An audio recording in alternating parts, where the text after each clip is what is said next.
Hi friends. ഈ വീഡിയോയിൽ ഇന്ന് പറയാൻ പോകുന്നത് എങ്ങനെയാണ് അഫ്ര രജിസ്ട്രേഷൻ റിന്യൂ ചെയ്യുന്നത് എന്നാണ്. സോ ആദ്യമായിട്ട് നമുക്ക് അഫ്ര പോർട്ടലിൽ ലോഗിൻ ചെയ്യണം.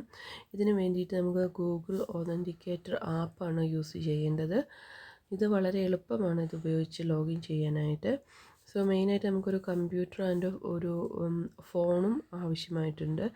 സോ ഈ കറണ്ട് ആപ്ലിക്കേഷൻ ഇപ്പോൾ കമ്പ്യൂട്ടറിൽ കൂടി മാത്രമേ നമുക്ക് ചെയ്യാൻ പറ്റുള്ളൂ. അതിനുശേഷം നമ്മളൊരു റീസെറ്റ് പാസ്വേഡ് ഓപ്ഷനുണ്ട്. അത് കഴിയുമ്പോൾ നമ്മുടെ പുതിയ പോർട്ടൽ ഓപ്പൺ ആകും. സോ ഈ പുതിയ പോർട്ടൽ ഓപ്പൺ ചെയ്ത് കഴിഞ്ഞ് വരുമ്പോൾ നമുക്ക് കുറച്ച് ഓപ്ഷൻസ് കാണാം. അതിനകത്ത് മെയിനായിട്ട് നമ്മുടെ അഫ്ര രജിസ്ട്രേഷൻ നമ്പർ ഉണ്ടായിരിക്കും. അതുകൂടാണ്ട് manage my registration, apply for registration, upload documents and download my application എന്നിങ്ങനെയുള്ള ഓപ്ഷൻസാണ് കാണുന്നത്. അതിൽ ഞാൻ ആദ്യമായിട്ട് ക്ലിക്ക് ചെയ്യുന്നത് മാനേജ് മൈ രജിസ്ട്രേഷൻ എന്നുള്ള ടാബിലാണ്. അപ്പോൾ അതിൽ ക്ലിക്ക് ചെയ്ത് കഴിയുമ്പോൾ ഉടനെ തന്നെ നെക്സ്റ്റ് പേജിൽ നമുക്ക് go to manage my application. So next പേജിൽ നമുക്ക് കാണാൻ പറ്റുന്നത് റിന്യൂ മൈ രജിസ്ട്രേഷൻ എന്നുള്ളൊരു ഓപ്ഷൻ കാണാൻ പറ്റും. സോ റിന്യൂ മൈ രജിസ്ട്രേഷൻ എന്നുള്ള ആ ടാബിൽ ക്ലിക്ക് ചെയ്ത് കഴിയുമ്പോൾ നിങ്ങൾക്ക് നിങ്ങളുടെ കറണ്ട് രജിസ്ട്രേഷൻ ഡീറ്റെയിൽസ് കാണാൻ പറ്റുന്നതാണ്. അതിനകത്ത് നിങ്ങളുടെ രജിസ്ട്രേഷൻ, നിങ്ങളുടെ name, surname and registration number എല്ലാം ഉണ്ടായിരിക്കും. എക്സ്പയറി ഡേറ്റും ഉണ്ടായിരിക്കും. അതിൽ നമുക്ക് ഒരു റിന്യൂ എന്നുള്ളൊരു ടാബ് കാണാൻ പറ്റും. അതിൽ ക്ലിക്ക് ചെയ്യുക. അത് കഴിയുമ്പോൾ നെക്സ്റ്റ് പേജിൽ നമുക്ക് കാണാൻ പറ്റുന്നത് how to use this form and അതിൻ്റെ കൂടെ എങ്ങനെയാണ് കുറച്ച് ഹിൻസും അവർ കൊടുത്തിട്ടുണ്ട്. അപ്പോൾ അതെല്ലാം നന്നായിട്ട് വായിച്ച് നോക്കുക. Then click next option. So ഈ പേജ് തൊട്ടാണ് നമ്മുടെ കറക്റ്റായിട്ടുള്ള അഫ്രയുടെ റിന്യൂവൽ സ്റ്റാർട്ട് ചെയ്യുന്നത്. സോ മെയിനായിട്ട് 18 സ്റ്റെപ്സാണ് ഇതിനായി ഉള്ളത്. ഫസ്റ്റത്തെ ഓപ്ഷൻ എന്ന് പറയുന്നത് പ്രൈവസിയാണ്. സോ അത് നന്നായിട്ട് വായിച്ച് നോക്കുക. അത് കഴിഞ്ഞ് നെക്സ്റ്റ് ബട്ടൺ ക്ലിക്ക് ചെയ്യുക. രണ്ടാമതായി കാണുന്നത് പേഴ്സണൽ ഡീറ്റെയിൽസ് ആണ്. ഇതിനകത്ത് നമ്മൾ പഴയ രജിസ്ട്രേഷന് വേണ്ടി കൊടുത്തിട്ടുള്ള നമ്മുടെ ഡീറ്റെയിൽസ് എല്ലാം കാണാവുന്നതാണ്. അതിൻ്റെ ഒപ്പം തന്നെ നമുക്ക് അപ്ഡേറ്റ് എന്ന് പറഞ്ഞിട്ടുള്ളൊരു ഓപ്ഷൻ കൂടിയുണ്ട്. സോ നിങ്ങളുടെ എന്തെങ്കിലും ഡീറ്റെയിൽസ് ചേഞ്ച് ചെയ്തിട്ടുണ്ടെങ്കിൽ അപ്ഡേറ്റിൽ ക്ലിക്ക് ചെയ്ത് നമുക്ക് നമ്മുടെ ഡീറ്റെയിൽസ് എൻ്റർ ചെയ്യാവുന്നതാണ്. അടുത്തതായിട്ടുള്ള ഇതെല്ലാം കംപ്ലീറ്റ് ചെയ്ത് കഴിഞ്ഞ് നമ്മളെല്ലാം ചെക്ക് ചെയ്ത് കഴിയുമ്പോൾ നെക്സ്റ്റ് ഓപ്ഷൻ കൊടുക്കുക. പിന്നത്തെ നമ്മൾ ഡീറ്റെയിൽസ് കാണുന്നത് റെസിഡൻഷ്യൽ അഡ്രസ്സാണ്. സോ നിങ്ങൾ ലാസ്റ്റ് കൊടുത്തിരിക്കുന്ന അഡ്രസ്സ് ഇതിനകത്ത് കാണാൻ പറ്റും. ഇനി ചേഞ്ചസ് നമുക്ക് അപ്ഡേറ്റ് ചെയ്യാൻ പറ്റും കറണ്ട് അഡ്രസ്സായിട്ട്. അടുത്തത് നെക്സ്റ്റ് ഓപ്ഷനിൽ കൊടുത്തു കഴിയുമ്പോൾ നമുക്ക് കാണാൻ പറ്റുന്നത് പ്രിൻസിപ്പൽ പ്ലേസ് ഓഫ് പ്രാക്ടീസ് ആണ്. സോ ഞാൻ കൊടുത്തേക്കുന്നത് ഞാനിപ്പോൾ യു കെയിലാണ് വർക്ക് ചെയ്യുന്നത്. സോ യു കെയിലെ എൻ്റെ ഹോസ്പിറ്റൽ അഡ്രസ്സാണ് പ്രിൻസിപ്പൽ പ്ലേസ് ഓഫ് പ്രാക്ടീസ് ആയിട്ട് കൊടുത്തിരിക്കുന്നത്. നിങ്ങളുടെ റെസിഡൻഷ്യൽ അഡ്രസ്സും പ്രിൻസിപ്പൽ പ്ലേസ് ഓഫ് പ്രാക്ടീസും ഒരേ രാജ്യത്തായിരിക്കണം. പ്രത്യേകം ശ്രദ്ധിക്കേണ്ടതാണ്. അടുത്ത ഓപ്ഷനായിട്ട് അതിനകത്ത് നമ്മൾ നെക്സ്റ്റ് ബട്ടണിൽ ക്ലിക്ക് ചെയ്ത് കഴിയുമ്പോൾ വരുന്ന മെയിലിംഗ് അഡ്രസ്സാണ്. സോ അതും സെയിം കറണ്ട് അഡ്രസ്സ് തന്നെയാണ് കൊടുത്തിരിക്കുന്നത്. അത് കംപ്ലീറ്റ് ചെയ്ത് കഴിയുമ്പോൾ നമുക്ക് നെക്സ്റ്റ് ഓപ്ഷനിലോട്ട് പോകാവുന്നതാണ്. സോ നെക്സ്റ്റ് ഓപ്ഷൻ എന്ന് പറയുന്നത് ക്രിമിനൽ ഹിസ്റ്ററിയാണ്. സോ അവിടെ ഡെഫിനറ്റ്ലി നമ്മൾ യെസ് ഓർ നോ ക്വസ്റ്റ്യൻസ് ആണ്. സോ നോ എന്ന് കൊടുക്കുക. ഇനി ഇൻ്റർനാഷണൽ ക്രിമിനൽ ഹിസ്റ്ററി ഉണ്ടെങ്കിൽ ഉണ്ടോയെന്നാണ് അതിൻ്റെ അടുത്ത ഓപ്ഷനായിട്ട് വരുന്നത്. അവിടെയും നോ കൊടുക്കുക. ഏതെങ്കിലും തരത്തിലുള്ള ഹിസ്റ്ററി ഉണ്ടെങ്കിൽ നിങ്ങൾക്ക് അവിടെ എസ് എന്ന് കൊടുത്തിട്ട് അതിനെപ്പറ്റി എക്സ്പ്ലെയിൻ ചെയ്യാനുള്ള ഒരു ടാബ് വരും. അതിനകത്ത് കൊടുക്കാവുന്നതാണ്. പിന്നെ അത് കംപ്ലീറ്റ് ചെയ്ത് കഴിയുമ്പോൾ നോ കൊടുത്തു കഴിയുമ്പോൾ പിന്നെ നെക്സ്റ്റ് എന്നുള്ള ഓപ്ഷൻ വീണ്ടും വരുന്നു. അത് ക്ലിക്ക് ചെയ്ത് കഴിയുമ്പോൾ വരുന്നത് ഇമ്പയർമെൻറ്റ്സ് ആണ്. ഇവിടെ നമ്മൾ അവർ മെയിനായിട്ട് ചോദിച്ചിരിക്കുന്നത് ഇനി physical impairment or health issues ഒക്കെ ഉണ്ടെങ്കിൽ ആണ് ഈ പേജിൽ നമ്മൾ മെൻഷൻ ചെയ്യേണ്ടത്. ഉണ്ടെങ്കിൽ നിങ്ങൾക്ക് അവിടെ എന്തെങ്കിലും എസ് എന്നുള്ള ഓപ്ഷൻ കൊടുക്കാം. തന്നെ അതിനെപ്പറ്റി എക്സ്പ്ലെയിൻ ചെയ്യാവുന്നതാണ്. അല്ലെങ്കിൽ നിങ്ങൾക്ക് ഇമ്പയർമെൻറ്റ്സിൽ നോ എന്നുള്ളൊരു ഓപ്ഷൻ കൊടുക്കാവുന്നതാണ്. അത് കഴിയുമ്പോൾ നെക്സ്റ്റ് ഓപ്ഷൻ ക്ലിക്ക് ചെയ്യുക. ദെൻ നെക്സ്റ്റ് ഫോമിലോട്ട് പോകുമ്പോൾ അവിടെ നമ്മൾ കംപ്ലയിൻസ് ആണ് ചോദിച്ചിരിക്കുന്നത്. അതും എസ് ഓർ നോ ക്വസ്റ്റ്യൻസ് ആണ്. നോ എന്നുള്ള ഓപ്ഷൻ ഞാൻ ചൂസ് ചെയ്തിരിക്കുന്നത്. ദെൻ അടുത്ത ലെവൽ ലോട്ട് പോകുമ്പോൾ നമ്മളോട് ചോദിച്ചിരിക്കുന്ന ക്വസ്റ്റ്യനാണ് കണ്ടിന്യൂയിങ് പ്രൊഫഷണൽ ഡെവലപ്മെൻറ്റ്.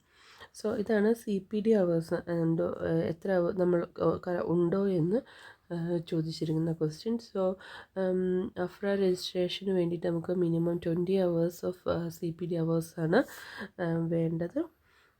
സോ ഇവിടെ നമ്മൾ നമ്മുടെ സർട്ടിഫിക്കറ്റ്സ് ഒന്നും അപ്ലോഡ് ചെയ്യേണ്ട ആവശ്യമില്ല. നിങ്ങൾക്ക് ഉണ്ടെങ്കിൽ യെസ്, അല്ലെങ്കിൽ ഇല്ലെങ്കിൽ നോ എന്നുള്ളൊരു ഓപ്ഷൻ ചൂസ് ചെയ്യാവുന്നതാണ്. പക്ഷേ നമ്മൾ ചെയ്തിരിക്കുന്ന CPD അവേഴ്സിൻ്റെ സർട്ടിഫിക്കറ്റ് സോഫ്റ്റ് കോപ്പി ആക്കി നമ്മൾ കയ്യിൽ വയ്ക്കേണ്ടതാണ്. അഫ്ര നെക്സ്റ്റ് 5 yearsൽ എപ്പോഴെങ്കിലും ഓഡിറ്റിൻ്റെ ഭാഗമായിട്ട് നമ്മളോട് പ്രൂഫ് ചോദിക്കാൻ ചാൻസ് ഉണ്ട്. സോ നമുക്ക് എപ്പോഴും നമ്മൾ ട്രെയിനിങ് കഴിയുമ്പോൾ നമ്മൾ അതിൻ്റെ സർട്ടിഫിക്കറ്റിൻ്റെ ഒരു കോപ്പി സേവ് ചെയ്ത് പ്രൂഫാക്കി വെക്കേണ്ടതാണ്. ഇപ്പോൾ രജിസ്ട്രേഷന് വേണ്ടി നമ്മളിപ്പോൾ ഒന്നും അപ്ലോഡ് ചെയ്യേണ്ട ആവശ്യമില്ല. മാത്രമല്ല ഇൻ്റർനാഷണലി രജിസ്റ്റേർഡ് ആയിട്ടുള്ള നഴ്സുമാർക്ക്, അതായത് കറൻ്റ്ലി ഓസ്ട്രേലിയയിൽ അല്ലാണ്ട് UK അല്ലെങ്കിൽ ന്യൂസിലൻഡ് എന്നീ രാജ്യങ്ങളിൽ വർക്ക് ചെയ്യുന്ന നഴ്സുമാർക്കും ഈ CPD അവേഴ്സ് അത്യാവശ്യമാണ്. സോ അവർക്കും 20 hours ഉണ്ടെന്ന് മേക്ക് ഷുവർ ചെയ്യണം.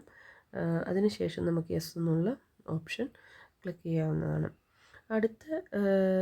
അത് കംപ്ലീറ്റ് ചെയ്ത് കഴിയുമ്പോൾ നമുക്ക് നെക്സ്റ്റ് ഓപ്ഷനിൽ ക്ലിക്ക് ചെയ്ത് കഴിയുമ്പോൾ കാണുന്ന ഓപ്ഷനാണ് റെസിഡൻസി ഓഫ് പ്രാക്ടീസ്. സോ ഇത് നമ്മൾ യെസ് എന്നാണ് കൊടുക്കേണ്ടത്. കാരണം നമ്മളൊരു പ്രൊഫഷണൽ നേഴ്സിംഗ് എന്ന് പറയുന്ന ഒരു പ്രൊഫഷൻ ആയതുകൊണ്ട് നമ്മളൊരു മിനിമം അവേഴ്സ് നമ്മുടെ പ്രൊഫഷണൽ പ്രാക്ടീസ് ചെയ്തിരിക്കുമെന്ന് അഫ്രയുടെ ഒരു ഗൈഡ്ലൈൻസിൽ പറയുന്നുണ്ട്.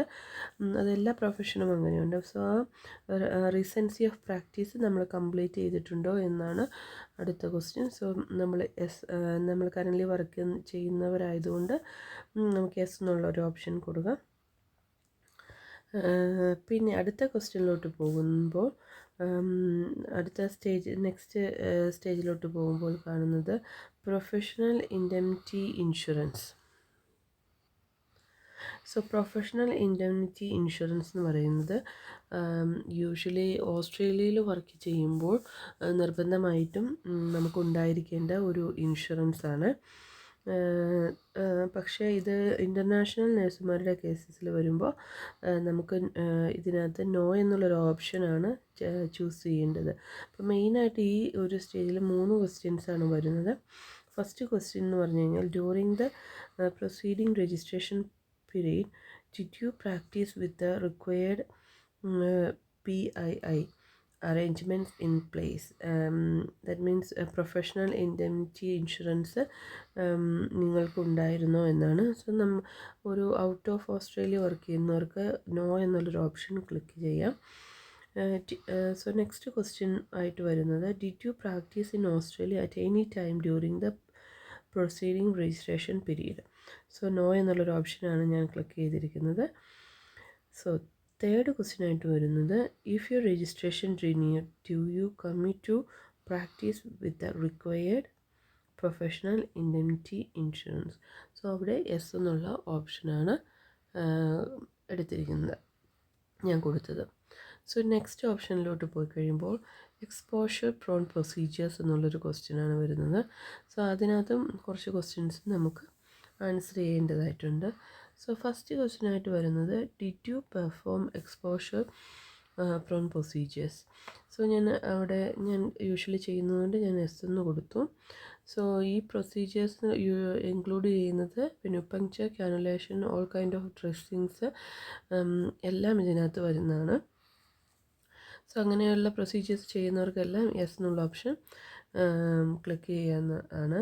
സോ അടുത്ത ക്വസ്റ്റ്യനായിട്ട് ചോദിച്ചേക്കുന്നത് നമ്മളുടെ during the proceeding period of registration have you complied with Australian national guidelines for the management of health care workers living with the blood borne viruses and healthcare workers who perform exposure prone procedure at risk of exposure to blood borne viruses. So മെയിനായിട്ട് അവർ ഉദ്ദേശിച്ചിരിക്കുന്നത് Australian health care വർക്കേഴ്സിന് വേണ്ടിയിട്ടുള്ള guide lines അനുസരിച്ച് നിങ്ങളതിൻ്റെ exposure prawn പ്രൊസീജിയേഴ്സിനുള്ള guide lines എല്ലാം follow ചെയ്യുന്നുണ്ടോ എന്നാണ് ചോദിച്ചത്. So ഞാനവിടെ യെസ് എന്നാണ് ഓപ്ഷൻ ക്ലിക്ക് ചെയ്തിരിക്കുന്നത്. സോ ഇതിനകത്ത് മെയിനായിട്ട് വരുന്നത് ലാസ്റ്റ് എവറി 3 years നമ്മൾ HIV, ഹെപ്പറ്റൈറ്റിസ് ബി, സി തുടങ്ങിയിട്ടുള്ള ബ്ലഡ് ടെസ്റ്റുകൾ ചെയ്യണമെന്നുള്ളതാണ്. സോ ഞാൻ ഇവിടെ ചെയ്തിട്ടുള്ളതുകൊണ്ട് ഞാൻ യെസ് എന്നുള്ളൊരു ഓപ്ഷൻ കൊടുത്തു. പിന്നെ അതുപോലെ തന്നെ നിങ്ങൾ എക്സ്പോഷർ പ്രോൺ പ്രൊസീജിയർ ചെയ്യാത്തവരാണെങ്കിൽ നിങ്ങൾക്ക് നോ എന്നുള്ളൊരു ഓപ്ഷനും കൊടുക്കാവുന്നതാണ് കേട്ടോ. ഇഫ് യുവർ അടുത്ത ക്വസ്റ്റ്യൻ ആയിട്ട് വരുന്നത് if your registration is renewed do you intend to perform exposure prone procedures. ഞാൻ എസ് എന്നുള്ള ഓപ്ഷനാണ് കൊടുത്തത്. If your registration renewed do you commit to comply with Australian guidelines mainly checking blood for HIV. ഞാൻ ആദ്യം പറഞ്ഞ കേസുകളിലൊക്കെ blood ടെസ്റ്റൊക്കെ ചെയ്യാൻ നിങ്ങൾക്ക് ചെയ്യുമോ എന്നാണ് അവർ ചോദിച്ചിരിക്കുന്നത്. സോ അതിന് ഞാൻ എസ് എന്നാണ് കൊടുത്തിരിക്കുന്നത്. 14th അടുത്ത നെക്സ്റ്റ് ഓപ്ഷനായിട്ട് വരുന്നത് ഇനി പ്രാക്ടീസ് റെസ്ട്രിക്ഷൻസ് ഡീറ്റെയിൽസ് ഉണ്ടെങ്കിൽ ഉണ്ടോ എന്നാണ് ചോദിച്ചിരിക്കുന്നത്. സോ എന്തെങ്കിലും റെസ്ട്രിക്ഷൻസ് അറ്റ് വർക്ക് ഉണ്ടെങ്കിൽ നിങ്ങൾക്കത് കൊടുക്കാവുന്നതാണ്. ഞാൻ ഇതുവരെ എനിക്കില്ലാത്തതുകൊണ്ട് ഞാൻ നോ എന്നുള്ള ഓപ്ഷൻ കൊടുത്തു. അടുത്ത നെക്സ്റ്റ് ഓപ്ഷൻ കൊടുത്ത് നമ്മൾ അടുത്ത പേജിലോട്ട് ചെല്ലുമ്പോൾ അവിടെ കാണുന്നത് billing privileges. So do you have any billing privileges and Medicare Australia under Medicare Australian act 1973. So മെഡിക്കെയറിലൊന്നും രജിസ്റ്റർ ചെയ്യാത്തതുകൊണ്ട് നോ എന്നുള്ള ഓപ്ഷനാണ് കൊടുത്തത്. സോ അടുത്തത് നമുക്ക് ഡിക്ലറേഷനാണ്. ഡിക്ലറേഷനിൽ നമ്മൾ ഈ മുകളിൽ പറഞ്ഞിരിക്കുന്ന ഡീറ്റെയിൽസ് എല്ലാം ഡിക്ലെയർ ആവുന്ന എല്ലാം ശരിയാണെന്ന് നമുക്ക് ഡിക്ലെയർ ചെയ്യാം. സോ ബോക്സ് എല്ലാം നമ്മൾ ടിക്ക് ചെയ്തിട്ട് നെക്സ്റ്റ് ഓപ്ഷനിലോട്ട് പോകാവുന്നതാണ്. പിന്നെ ഈ പറഞ്ഞിരിക്കുന്ന നമ്മൾ ആദ്യം കൊടുത്തിരിക്കുന്ന ഡീറ്റെയിൽസിലൊക്കെ എന്തെങ്കിലും ചേഞ്ചസ് ഉണ്ടെങ്കിൽ വിതിൻ 7 days നമുക്ക് അഫ്രേനെ അറിയിക്കാവുന്നതാണ് കേട്ടോ. അടുത്തതായിട്ട് ഒരു സർവേ ക്വസ്റ്റ്യനാണ് വരുന്നത്. അതിനകത്ത് മെയിനായിട്ട് നമ്മൾ എവിടെ നിന്നാണ് നേഴ്സിംഗ് ഡിഗ്രി, നമ്മുടെ ക്വാളിഫിക്കേഷൻ എവിടെ നിന്നാണ്, any further qualification undertaken in Australia, വേറെ അഡീഷണലായിട്ട് നമ്മുടെ നേഴ്സിംഗ് ഡിഗ്രി കൂടാതെ എന്തെങ്കിലും നമ്മൾ അഡീഷണൽ ക്വാളിഫിക്കേഷൻ എടുത്തിട്ടുണ്ടെന്ന് അവർ ചോദിച്ചിട്ടുണ്ട്. പിന്നെയുള്ളത് യുവർ ക്വാളിഫിക്കേഷൻ, നമ്മുടെ what is our qualification, bachelor of nursing or diploma in nursing whatever you have നമുക്കവിടെ ക്ലിക്ക് ചെയ്യാവുന്നതാണ്. സോ ഇതെല്ലാം കഴിഞ്ഞ് കഴിയുമ്പോൾ നമുക്ക് അടുത്ത ലാസ്റ്റ് ഓപ്ഷനാണ് പേയ്മെൻറ്റ്. സോ നമുക്കൊരു വിസ കാർഡ് വെച്ചിട്ട് പേ ചെയ്യാവുന്നതാണ്. $185 ആണ് പേയ്മെൻറ്റായിട്ട് രജിസ്ട്രേഷന് വേണ്ടിയിട്ട് കൊടുക്കുന്നത്. സോ ഈ പേയ്മെൻറ്റിന് മുമ്പ് നമുക്ക് ഒന്നുകൂടെ സമ്മറി കാണാൻ പറ്റുന്നതാണ്. നമ്മൾ ടൈപ്പ് ചെയ്ത് നമ്മൾ എൻ്റർ ചെയ്ത എല്ലാ ഡീറ്റെയിൽസും നമുക്ക് സമ്മറിയിൽ കാണാൻ പറ്റും. സോ നന്നായിട്ട് ഒന്നുകൂടെ വായിച്ച് എല്ലാം നമ്മൾ കറക്റ്റായിട്ടാണ് എഴുതിയേക്കുന്നതെന്ന് മേക്ക് ഷുവർ ചെയ്യുക. അതിനുശേഷം പേയ്മെൻറ്റ് ഓപ്ഷനിൽ പോയി പേയ്മെൻറ്റ് ചെയ്യുക. സോ ഞാൻ പേയ്മെൻറ്റ് ചെയ്ത് വിതിൻ 1 minute തന്നെ എൻ്റെ അഫ്ര രജിസ്ട്രേഷൻ റിന്യൂ ആയെന്നുള്ള ഇമെയിൽ വന്നു 1 yearലോട്ട്. അത് കഴിഞ്ഞിട്ടാണ് ഇൻവോയ്സ് എൻ്റെ ഇമെയിൽ നെക്സ്റ്റ് ആയിട്ട് വന്നത്. സോ ഇത് വളരെ ഈസി ആയിട്ടുള്ളൊരു സ്റ്റെപ്സാണ് ഇതിനകത്തുള്ളത്. സോ ആദ്യം കുറച്ച് കൺഫ്യൂഷൻ വരുന്നത് ഓതൻറ്റിക്കേറ്റർ ആപ്പ് ഡൗൺലോഡ് ചെയ്യണം, പിന്നെ കോഡ് കിട്ടണം, അത്രയൊക്കെയുള്ളൂ.